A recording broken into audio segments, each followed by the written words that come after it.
booties for black girl nerds. Thank you so much for your time today. I enjoyed this. It was so sweet and it was so tender, and I really liked the pairing of Dean and Laura, and a new Thank spin, you. something that a lot of couples face. Beginning with you, Rashida, when you talk about Laura, when you think of her and who she is and what we get to learn about her, how would you describe her, and where are Laura and Dean at this point in their marriage? I think Laura is, seemingly has it all. She's got a career and a beautiful family and good relationship with her husband and her dad, and a little bit kind of her mom and her sister. But I think, and this is something I think a lot of people can relate to. She's sort of wondering how she fits into all of this because it's all relational. It's like, when she looks at her life and the meaning of her life, it really is about, it's relative to the other people that she's living with and that she's related to. And so I think she's kind of a little bit lost and a little bit confused as to where she fits into all of this. And she projects that energy onto suspicion. Um, I think probably rightfully so. But I think she's just having like a whatever, the equivalent of a midlife crisis is, now. But she's just kind of wondering how she fits in all this, and what where she gets her meaning from, and if she's it where she gets her self esteem from, really. Marlon, you were so, I love seeing you in this role. I like when we have a chance to see your range. We know you're a comedian, but it was very refreshing to see you play this part, and also to see kind of like the male point of view of what's happening when you're working outside of the home, and sometimes things have to be prioritized, whether you like it or not, above what's happening within the home. How would you say that Dean is navigating rather his career, his family, and all the things that he has going on to make it all? I think Dean is doing what a lot of men do with when your wife is hijacked by your children.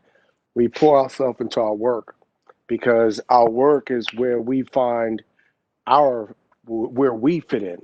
Kids don't really need the dad. Dads are fun. We're like guest stars in the kid's life. The mom is that's their vitalis. They need the mom. You know what I mean? They don't really need the dad, and so the dad pours himself into the work because that's he's a provider, and so that gives him makes him feel of value. And sometimes you being away, you're him being aloof, and a lot of men are aloof, and we're not aware of the fact that you're pouring yourself in your work, but you actually need to pour yourself into your family, because that bond between um, husband and wife kind of get lost when kids come into play. And you have to be sensitive to where a woman is after they have babies. Like postpartum is real, and it throws their entire trajectory of their life off. And so we have to be a lot more sensitive to that. And I think throughout the journey, Dean learns that he's actually a part of what she's feeling, and he has to own some of that, and it's okay to own that. I think as men, you have to own where just as an adults, where you have to accept blame for what you've contributed to whatever. And I think that's how a relationship begins to grow. What I also liked is people don't talk enough about the outside influences that kind of disturb the sanctity of marriage, and taking the communication outside of the relationship, and how it stands to draw a wedge, especially if the person has their own baggage and issues that they're giving wisdom, I guess you could say, from from their point of view. Rashida, with Laura confiding in her father, who has his own external baggage that he's speaking from, does that get enough shine? Because usually we see these movies and they don't talk enough about the outside influences that threaten the relationship. Yeah, I mean, I think Laura's in a particular moment in her life where she's vulnerable to external influences, and I think you have to be that way to be susceptible to that. I think the baseline is like, where are you in your own life, and where are you deriving your self-love and your self-esteem? And if you don't have it, and there is some sort of like, there's a little bit of a want or need for something, somebody can come in and fully change your perspective in a way that can be very dangerous to your relationship for sure. So, but she's there already, and then I think because she respects her dad so much, and then he's bringing all his stuff, right, and he's lonely, and she says to him at the end of the movie, if you want to hang out with me, just ask, because that's really what it's about. And I think she's mad at herself, and it will probably be the last time she ever lets him or anybody really dictate how she approaches her own relationship, but she had to learn that lesson. And I think it's been a long time coming. Absolutely.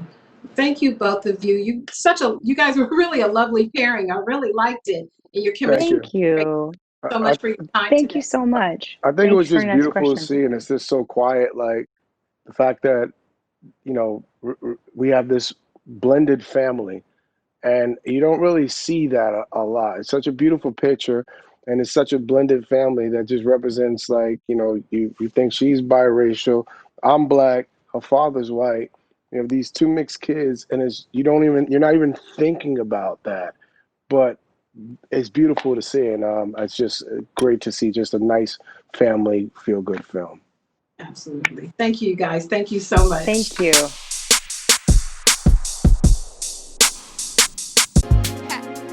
Better shake your booties for black girl nerves. Better shake your booties for black girl nerves.